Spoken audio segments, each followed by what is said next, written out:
የሐዋርያት ሥራ ምዕራፍ 18 ከዚህም በኋላ ጳውሎስ ከአቴና ወጥቶ ወደ ቆሮንቶስ መጣ። በወገኑም የጳንጦስ ሰው የሚሆን አቂላ የሚሉትን አንድ አይሁዳዊ አገኘ። እርሱም ከጥቂት ጊዜ በፊት ከሚስቱ ከጵርስቅላ ጋር ከኢጣሊያ መጥቶ ነበር። አይሁድ ከሮሜ ይወጡ ዘንድ ቀላውዲዮስ አዞ ነበርና ወደ እነርሱ ቀረበ። ስራቸውም አንድ ስለነበረ በእነርሱ ዘንድ ተቀምጦ በአንድ ላይ ሰሩ። ስራቸው ድንኳን መስፋት ነበረና በየሰንበቱም ሁሉ በምኩራብ ይነጋገር ነበር።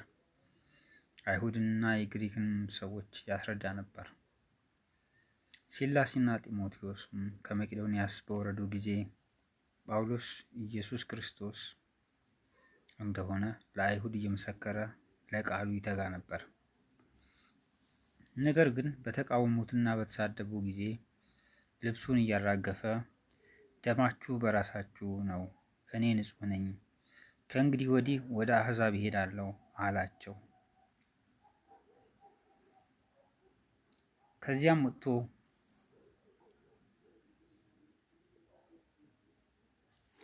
ወጥቶ ኢዮስጦስ ወደሚባል እግዚአብሔርን ወደሚያመልክ ሰው ቤት ገባ። ቤቱም በምኩራብ አጠገብ ነበረ። የምኩራብ አለቃ ቀርስጶስም ከቤተሰቦቹ ሁሉ ጋር በጌታ አመነ። ከቆሮንቶስ ሰዎችም ብዙ በሰሙ ጊዜ አምነው ተጠመቁ።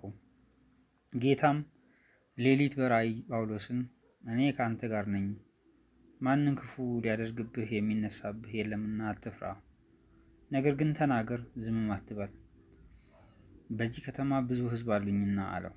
በመካከላቸውም የእግዚአብሔርን ቃል እያስተማረ ዓመት ከ6 ወር ተቀመጠ።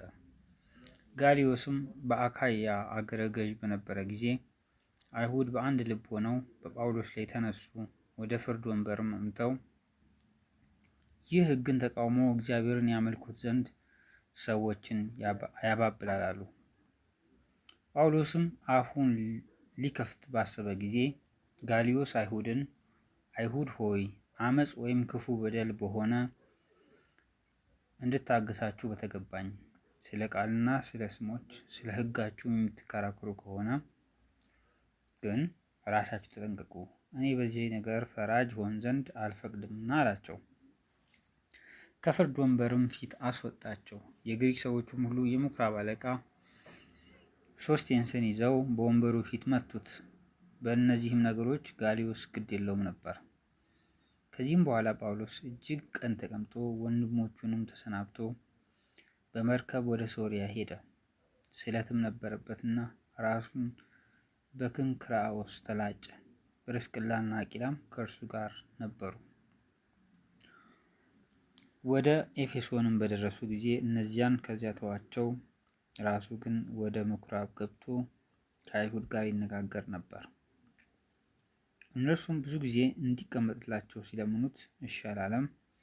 ነገር ግን ሲሰናበታቸው የሚመጣውን በዓል በኢየሩሳሌም አድርግ ዘንድ ይገባኛል፣ እግዚአብሔር ቢፈቅድ ግን ወደ እናንተ ደግሞ እመለሳለሁ አላቸው። ከኤፌሶንም በመርከብ ተነሳ። ወደ ቂሳሪያም በደረሰ ጊዜ ወጥቶ ለቤተ ክርስቲያን ሰላምታ ከሰጠ በኋላ ወደ አንጾኪያ ወረደ። ጥቂት ቀንም ቆይቶ ወጣ። ደቀ መዛሙርትንም ሁሉ እያጸና በገላትያ አገርና በፍርግያ በተራ አለፈ። በወገኑም የእስክንድርያ ሰው የሆነ ነገር አዋቂና የነበረ አጵሎስ የሚሉት አንድ አይሁዳዊ ሰው ወደ ኤፌሶን ወረደ። እርሱም በመጽሐፍት እውቀት የበረታ ነበረ። እርሱ የጌታ መንገድ የተማረ ነበረ።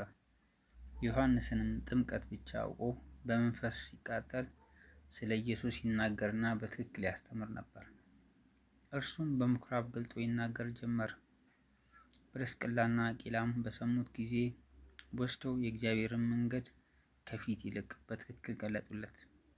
እርሱም ወደ አካይያ ማለፍ በፈቀደ ጊዜ ወንድሞቹ አጽናኑት፣ ይቀበሉትም ዘንድ ወደ ደቀ መዛሙርት ጻፉለት። በደረሰም ጊዜ አምነው የነበሩትን በጸጋ እጅግ ይጠቅማቸው ነበር። ኢየሱስ እርሱ ክርስቶስ እንደሆነ ከመጻሕፍት እየገለጠ ለአይሁድ በሁሉ ፊት በጽኑ ያስረዳቸው ነበርና።